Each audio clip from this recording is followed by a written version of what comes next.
बिस्मिल्लाहिर्रहमानिर्रहीम अस्सलाम वालेकुम। This is me Aamir Nazir. Welcome to my YouTube channel. आज मैं जिस टॉपिक को डिस्कस करने जा रहा हूँ है एडजस्टिंग एंट्रीज़। एडजस्टिंग एंट्रीज़ को अंडरस्टैंड करना इसलिए ज़रूरी है क्योंकि अगर आपको एडजस्टिंग एंट्रीज़ नहीं आती तो आप इनकम स्टेटमेंट और बैलेंस शीट नहीं बना सकते। आपको क्लोजिंग एंट्रीज समझ में नहीं आएंगी।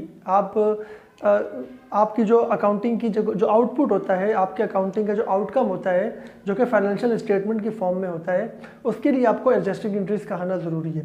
और एडजस्टिंग एंट्रीज़ आने के लिए जर्नल का आना ज़रूरी है। तो अगर आप डायरेक्ट इस वीडियो पे आए हैं और आपने हमारी जर्नल की वीडियो नहीं देखी तो आप जर्नल की वीडियो देखें जिसका लिंक डिस्क्रिप्शन में गिवन है। उसके बाद आप एडजस्टिंग एंट्रीज़ को सीख सकते हैं। अगर आपको जर्नल आता है तो आपके लिए ये वीडियो बहुत हेल्पफुल है एडजस्टिंग एंट्रीज़ को अंडरस्टैंड करने के लिए।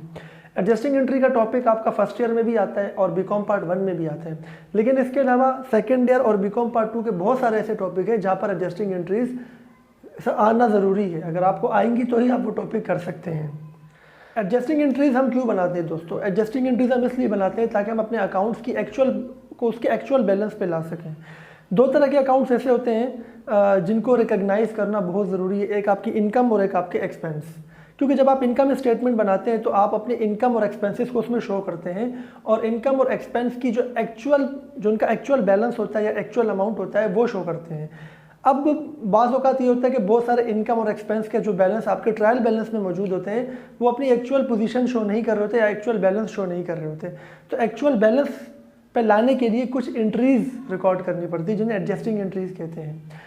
और एडजस्टिंग एंट्रीज़ का टॉपिक बहुत इंपॉर्टेंट है। फर्स्ट ईयर और बीकॉम पार्ट 1 में तो ये लाजमी आता है फाइनेंशियल स्टेटमेंट में, और इसके अलावा सेकंड ईयर और बीकॉम पार्ट 2 के भी ऐसे बहुत सारे टॉपिक है जिसमें एडजस्टिंग एंट्रीज़ का आना ज़रूरी है।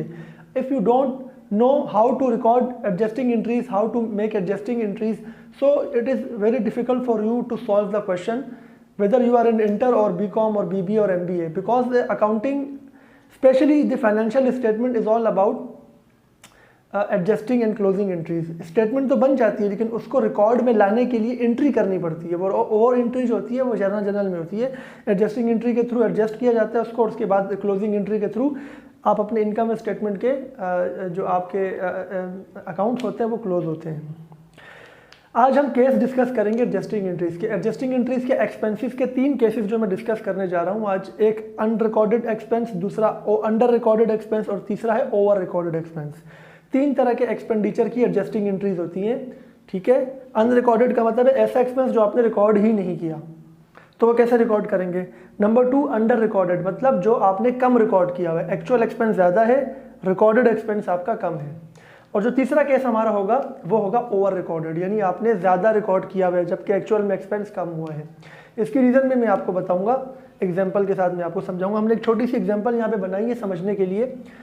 ये एक ट्रायल बैलेंस है। ट्रायल बैलेंस में वैसे बहुत सारे अकाउंट होते हैं, asset, expense, liability, owner equity, revenue accounts, लेकिन चूंकि हमारा जो कंसर्न है इस वक्त वो एक्सपेंसेस से रिलेटेड है इसलिए हमने सिर्फ ट्रायल बैलेंस में उन बैलेंसेस को मैंने शो किया है जो एक्सपेंसेस के केसेस से रिलेटेड हैं। यहाँ पर 3 अकाउंट्स मैंने ट्रायल बैलेंस में शो किए हैं। ट्रायल बैलेंस तो आपको पता है क्या होता है, अगर आपको नहीं पता तो इसकी भी वीडियो है आपको मेरे चैनल पर मिल जाएगी, डिस्क्रिप्शन में इसका भी लिंक मैंने दे दिया है। ट्रायल बैलेंस क्या बताता है, आपके एंडिंग बैलेंसेस की लिस्ट होती है। जितने भी अकाउंट आपके बिजनेस में आप ऑपरेट कर रहे होते हैं वो तमाम अकाउंट्स के जो एंडिंग बैलेंसेस की लिस्ट होती है वो ट्रायल बैलेंस के अंदर शो होती है, और ये हर महीने के आखिर में आप बना रहे होते हैं। यहाँ पर 3 आपके पास आपको नज़र आ रहे होंगे। 3 यहाँ पर जो है अकाउंट्स है। Prepaid rent 12,000, salaries expense 50,000, insurance expense 20,000। ये इनके डेबिट बैलेंसेज है, क्योंकि हमेशा एसेट और एक्सपेंसेस डेबिट में रिकॉर्ड होते हैं, इसलिए इनका डेबिट बैलेंस है। ये एडिशनल इन्फॉर्मेशन है, ये वो इन्फॉर्मेशन है जिसकी बेसिस पे आपने एडजस्टिंग एंट्रीज बनानी है। सबसे पहला है prepaid rent is 5,000 at the end of the year. आपका जो प्रीपेड रेंट है at the end of the year उसका कितना बैलेंस है एक्चुअल में 5,000, आपने रिकॉर्ड किया हुआ है 12,000। सेकंड है salaries expense for the year is 60,000। Salaries expense आपका जो हुआ है वो 60,000 हुआ है। और the third one is insurance expense. Insurance expense for the year is 15,000।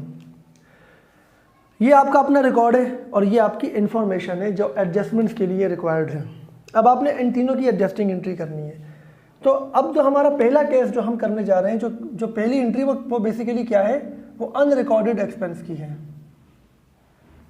Unrecorded expense, ये केस 1 है हमारा। ठीक है, जर्नल आपको बनाने आता है। ठीक है, जर्नल में शॉर्ट फॉर्म में आपको इसकी एंट्री करके दिखाता हूँ और समझाता हूँ। एडजस्टिंग एंट्रीज, ठीक है, date, particular, debit and credit, और ये आ गया पोस्ट रेफरेंस।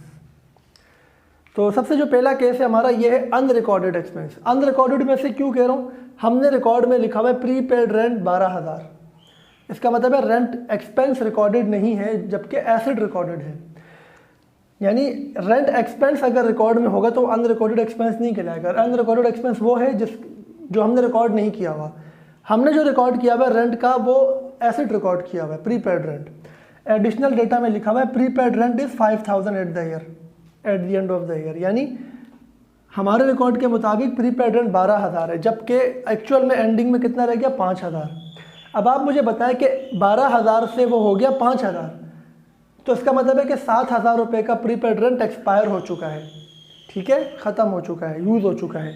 तो एक्सपेंस कितना रिकॉर्ड करना पड़ेगा, 7,000 रुपये रिकॉर्ड करना पड़ेगा। ये ऐसा हुआ होगा कि हमने 12,000 का रेंट दिया होगा कुछ महीनों के लिए, सपोज़ 1 साल के लिए हमने 12,000 का रेंट दिया होगा, तो पर मंथ 1,000 का रेंट बनता है, 12 महीने का रेंट हमने दे दिया। जब साल कंप्लीट हुआ, दिसंबर 31 आया, तो उसमें से 5 महीने का रेंट रह गया जो अगले साल जो है वो हम यूज़ करेंगे, जो प्लेस हमने ली हुई है, जो किराए पे हमने ऑफिस लिया हुआ है।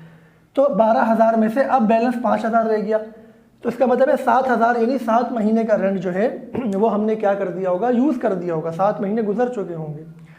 तो हमें ये एक्सपेंस रिकॉर्ड करना होगा। तो एक्सपेंस को रिकॉर्ड करने के लिए हम इसकी क्या एंट्री बनाएंगे, रेंट एक्सपेंस को डेबिट करेंगे।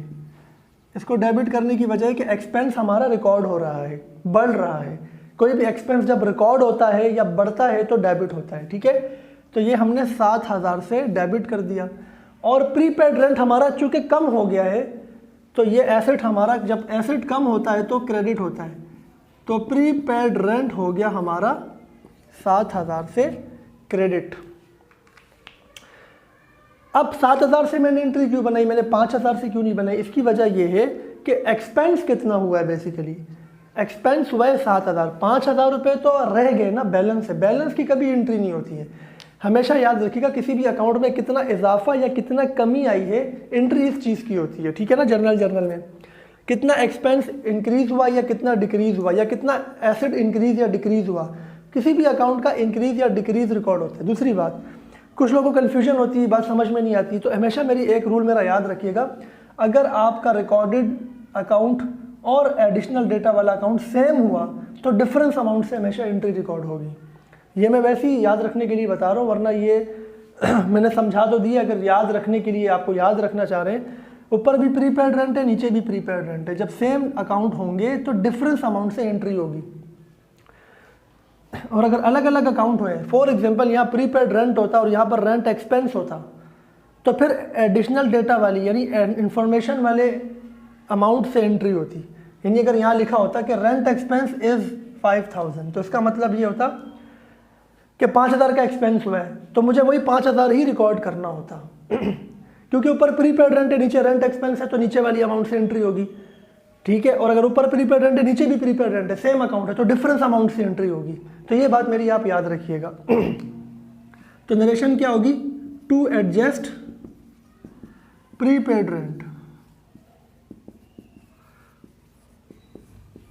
नरेशन दो तरह से की जाती है, टू एडजस्ट करके भी की जाती है, टू रिकॉर्ड करके भी की जाती है। फ़र्क ये है कि जो ऑलरेडी आपका अकाउंट यहाँ पर था वो एडजस्ट हुआ है, तो आपने प्रीपेड रेंट के साथ एडजस्ट लिखा है। ये बहुत सारे लोगों को नहीं पता होता, मैं आपको इसलिए बता रहा हूँ कि आपको ये बात पता हो। अगर नहीं पता, अगर पता है तो अच्छी बात है, नहीं पता है तो अभी आपको पता चल रही है ये बात। अगर मैं लिखूँ टू रिकॉर्ड, तो फिर मुझे रेंट एक्सपेंस लिखना पड़ेगा। वजह ये कि रेंट एक्सपेंस रिकॉर्ड हुआ है, जो ऑलरेडी चीज़ थी वो एडजस्ट हुई है, वो रिकॉर्ड में थी वो एडजस्ट हुई है, और जो चीज़ हमने फर्स्ट टाइम रिकॉर्ड की है वो बेसिकली क्या है, रेंट एक्सपेंस है। तो अगर आपने रेंट एक्सपेंस नरेशन में लिखा तो टू रिकॉर्ड करके लिखना पड़ेगा आपको। अदरवाइज वही वाला अकाउंट अगर आप लिख रहे हैं नरेशन में जो ऑलरेडी रिकॉर्डेड है, तो उसको लिखेंगे टू एडजस्ट करके। ये हमारा केस 1 था, अनरिकॉर्डेड एक्सपेंस। उसके बाद केस 2 की बात करते हैं, जिसे हम कहते हैं, केस 2 को हम कहेंगे अंडर रिकॉर्डेड, ठीक है, अंडर रिकॉर्डेड एक्सपेंस, यानी हमने एक्सपेंस को कम रिकॉर्ड किया हुआ है। तो सैलरीज एक्सपेंस हमने 50,000 का रिकॉर्ड किया हुआ है, जबकि इसकी एडजस्टमेंट में है salaries expense for the year is 60,000, यानी सैलरीज एक्सपेंस जो पूरे साल में हुआ है वो 60,000 हुआ है। तो हमने एक्सपेंस ज़्यादा रिकॉर्ड किया या कम रिकॉर्ड किया है? हमने एक्सपेंस कम रिकॉर्ड किया हुआ है, 50,000 का रिकॉर्ड किया हुआ है। अब ये 10,000 का रिकॉर्ड होने से क्यों रह गया? क्योंकि हमने ये पे नहीं किया होगा। कोई भी एक्सपेंस हम जब बिजनेस के अंदर बहुत सारे एक्सपेंसेस ऐसे होते हैं जो उस वक्त हम रिकॉर्ड कर रहे होते हैं जब हम उससे पे कर रहे होते हैं, अगर हम पे वो ड्यू हो चुकी है और हमने पे नहीं किए तो हमने इस बात के चांसेस है कि हमने रिकॉर्ड नहीं किया होगा। इसके अलावा बहुत सारी कंपनीज या इदारे, बहुत सारे बिजनेसेस कैश अकाउंटिंग कर रहे होते हैं। कैश अकाउंटिंग में क्या होता है कि जब कैश रिसीव होता है तो वो अपनी इनकम तब रिकॉर्ड करते हैं, और जब कैश पे करते हैं अपने एक्सपेंस को तब रिकॉर्ड करते हैं। इस वजह से भी, इस अकाउंटिंग टेक्निक के डिफरेंस की वजह से भी बाज़ औक़ात एक्सपेंस कम रिकॉर्ड हो जाता है, ठीक है। तो यहाँ पर आप देखें सैलरीज एक्सपेंस 50,000 है और सैलरीज यहाँ पे 60 है, तो इसका मतलब है कि कितने से इंक्रीज़ हो रहा है? अंडर रिकॉर्डेड में सैलरी जो आपका एक्सपेंस होगा वो इंक्रीज़ हो रहा होगा बेसिकली, तो ये इंक्रीज़ हो रहा है 10,000 से, ठीक है। तो इसकी एंट्री जो हम नंबर 2 की बनाएंगे वो 10,000 से। अब सैलरीज तो बढ़ रही है एक्सपेंस, तो एक्सपेंस जब बढ़ता है तो डेबिट होता है, तो सैलरीज एक्सपेंस को मैंने क्या कर दिया 10,000 से डेबिट कर दिया। ये क्यों रिकॉर्ड नहीं किया था? क्योंकि ये पे नहीं किया था। इसका मतलब है कि ये हमने पे भी करना है, इसका मतलब है ये लायबिलिटी है। लायबिलिटी जब बढ़ती है, जब रिकॉर्ड होती है तो क्रेडिट होती है, तो इस सैलरीज को सैलरीज पेबल के नाम से इस लायबिलिटी को भी रिकॉर्ड कर देंगे हम, ठीक है। Salaries expense debit, salaries payable credit to adjust salaries expense, क्योंकि एक्सपेंस एडजस्ट हो रहा है यहाँ पे। हमेशा याद रखिएगा, जैसे मैंने आपको बताया कि सेम अकाउंट ऊपर नीचे होंगे तो डिफरेंस अमाउंट से एंट्री होगी। अब यहाँ पर भी सैलरीज एक्सपेंस था, नीचे भी सैलरीज एक्सपेंस था, तो मैंने डिफरेंस अमाउंट से इसकी एंट्री रिकॉर्ड की है, ठीक है ना। और एक्सपेंस इंक्रीज हो रहा है डिक्रीज, बस ये आपने देखना है। अगर इंक्रीज हो रहा है तो डेबिट करेंगे, अगर एक्सपेंस की वैल्यू नीचे कम आ रही है तो क्रेडिट करेंगे। ये हमारा अंडर रिकॉर्डेड एक्सपेंस का केस था। उसके बाद हम चलते हैं केस 3 पे। Case 3 is about over recorded expense. कुछ एक्सपेंसेस ऐसे भी होते हैं जो कि ओवर रिकॉर्डेड हो जाते हैं, यानी ज़्यादा रिकॉर्ड हो जाते हैं। अच्छा, केस 2 में मैं आपको एक चीज़ और बता दूं, ये जो 10,000 की सैलरी है एडिशनल जो हमने अभी रिकॉर्ड की है, ये अक्रूड सैलरीज भी कहलाती है। अक्रूड का मतलब होता है अनपेड, यानी वो चीज़ जो एक ऐसा इवेंट जो हो गया, ऐसी ट्रांजैक्शन जो हो गई लेकिन उसकी पेमेंट अभी तक ड्यू है, ठीक है ना। तो अगर सवाल में आपको नीचे लिखा हुआ आ जाए अक्रूड सैलरीज, तो आप और ऊपर सैलरीज एक्सपेंस हो, तो अक्रूड सैलरीज एक लायबिलिटी है, तो नीचे वाली अमाउंट लेके एंट्री करनी है। अगर इस केस में अक्रूड सैलरीज वो लिखता तो 10,000 लिखता। क्यों? क्योंकि अक्रूड सैलरी का मतलब है अनपेड सैलरी, यानी ऊपर वाली सैलरी तो पे हो चुकी है। ये जो नीचे अक्रूड सैलरी जो दी होगी वो एडिशनल सैलरी एक्सपेंस हुआ है जो पे नहीं हुआ है। तो अगर अक्रूड सैलरी या अक्रूड के साथ कोई भी एक्सपेंस हो, अक्रूड रेंट हो सकता है, रेंट एक्सपेंस अक्रूड हो सकता है, तो उसको उसी अमाउंट से रिकॉर्ड करना है आपने, एंट्री यही बनती। अगर यहाँ लिखा होता है अक्रूड सैलरी 10,000 तो मैं डिफरेंस नहीं निकालता, क्योंकि अक्रूड सैलरी तो वो सैलरी है जो इस 50 के अलावा है, ठीक है ना। तो ये जो 10,000 है ये अक्रूड सैलरी ही है। तो इस तरह करके भी सवाल में आपको वो बोल सकता है जो एग्जामिनर है। ओवर रिकॉर्डेड एक्सपेंस में एक्सपेंस ज़्यादा रिकॉर्ड हो गया। कैसे? यहाँ लिखा हुआ है इंश्योरेंस एक्सपेंस 20,000, यानी इंश्योरेंस एक्सपेंस हमारा 20,000 हुआ है जो हमने रिकॉर्ड किया है, ठीक है। अब नीचे लिखा हुआ है insurance expense for the year is 15,000।